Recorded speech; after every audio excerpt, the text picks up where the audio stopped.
Hello, class. Welcome back to Unit 2, English 11, The Generation Gap. So, the lesson's objective today include defining some words and phrases related to generational differences. And the second one is restating the form and the use of must, have to, and should. So first, let's review the definition of the generation gap, which we already learned in the previous lesson. Generation gap is the difference in beliefs and behaviors between young and older people. Now, let's move on to the warm-up part by answering the question. In this picture, what might cause the generation gap? Now, you can pause the video for around 20 seconds to find out the answer. Well done, class. Now, let's see the suggested answer. In this picture, there are many differences between a boy and a woman. In terms of devices, a boy uses a laptop while a woman reads a newspaper to update news. You can also see the way they entertain by using headphones and traditional music player. The young boy likes soft drinks, whereas the woman drinks a cup of hot tea. And all the differences lead to the gap between generations. Now, let's move on to the first part of the lesson today. The next part, we will learn some new vocabulary from the exercise 1. But first, I would like all of you to match the word to form a correct phrases using your own knowledge, and then we will find out the answer together. So I give you 2 minutes to pause this video and do it yourself before we check the correct answer. Have you finished, class? Let's check the answer. So here are the correct answer. Let's take a look at 4 phrases we have just done in the exercise 1 right here. The first one, traditional view, a belief or an opinion that had existed for a long time without changing. So, for example, the man should be the breadwinner and the woman should be the homemaker in a family. The second one, common characteristic, special qualities that belong to a group. For example, we see Gen Z, they are independent, hardworking, and also creative. The third one, generational conflict, a disagreement between different generations. So it can be about the definition of success or marriage. And the last one, cultural values, beliefs about what is important in the culture of a particular society. So it can be about the family or the worship ancestor. So let's check your understanding by doing the next exercise with me. So here are the exercise 2. Try to do it yourself. Pause this video to do it and check the answer with me. Well done, class. Let's check the correct answer. So here are the answer. How many correct answers do you have? Good job. Let's move to the next part. All right, class. Let's move on with the next session of the lesson today, which focuses on grammar. Today, we are going to learn 3 modal verbs, must, have to, and should. But first, let's begin with the first 2 modal verbs, must and have to. Let's discover their forms in English sentences by looking at these examples on the screen. Pause the video for 30 seconds and then tell me what the forms of must and have to in English sentences are. Great job, and here is my answer. For the affirmative one, we have subject plus must or have to plus bare infinity. For the negative form, we add not after must. And for have to, we borrow do or does and add not after them. For the interrogative form, we bring must and do or does to the front of the sentence. Here is how they are used in English sentences. Generally, must and have to are used to say it's necessary to do something at the present. However, have to is more often used to talk about the past or the future. You can take a look at these examples to better understand what I mean. In actual English, have to and must have different purposes when they are used in English sentences.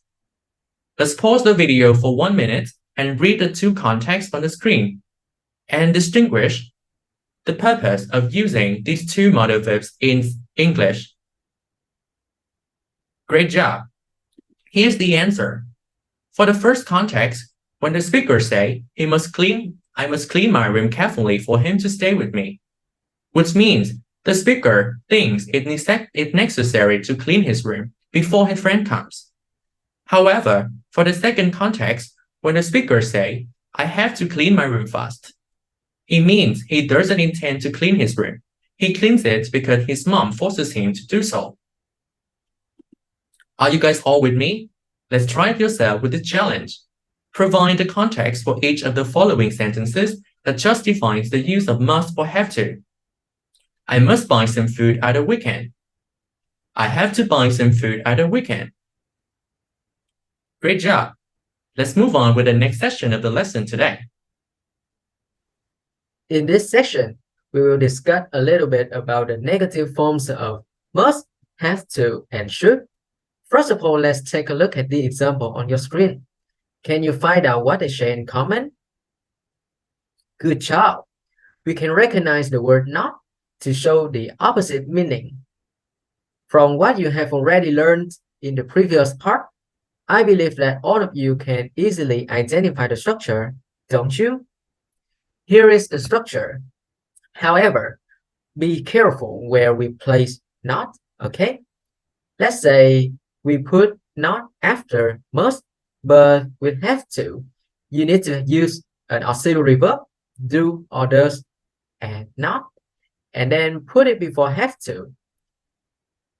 A bare infinitive verb follows on the modal verb. Next, you use mustn't to express something that you are not allowed to do. If someone say, you mustn't do something, don't do that. But with don't have to, you use it to say something. It's not necessary. If you don't do that, that's okay. On the screen, I have some tasks for you to practice so that you can understand them better. Please think of your answers before we continue, okay? And now we will learn the last modal verb of the lesson today, should and shouldn't. You use this modal verb to give advice, make a recommendation, suggestion, or show your opinion about what is right or wrong, as you can see in two examples. And you also have the structure with subject plus should, shouldn't plus a bare infinitive verb. And that is all about the grammar lesson today.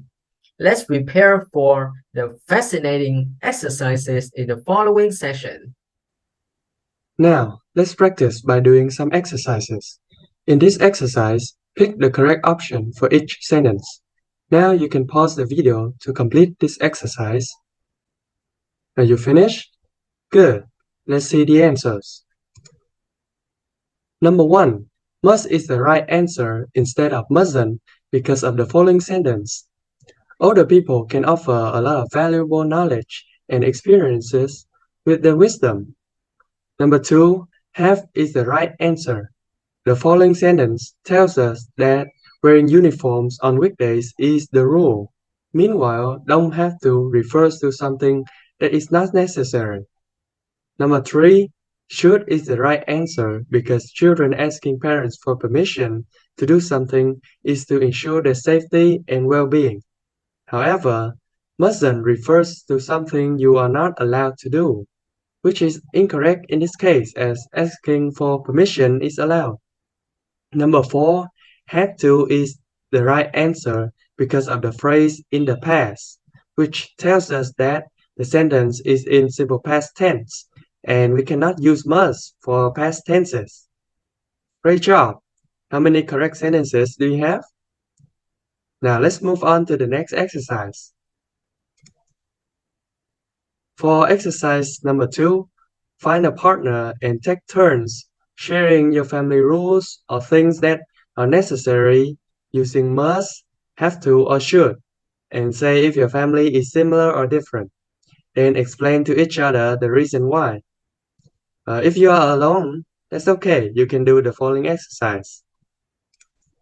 For this exercise, you should make a complete sentence with must, have to, or should using these cues. Now, you can pause the video to complete this exercise. When you finished, here are the suggested answers. How many correct answers do you have? Do you agree or disagree with these statements? Leave a comment to share your ideas. And that is also the end of this lesson. See you in the next video. Bye!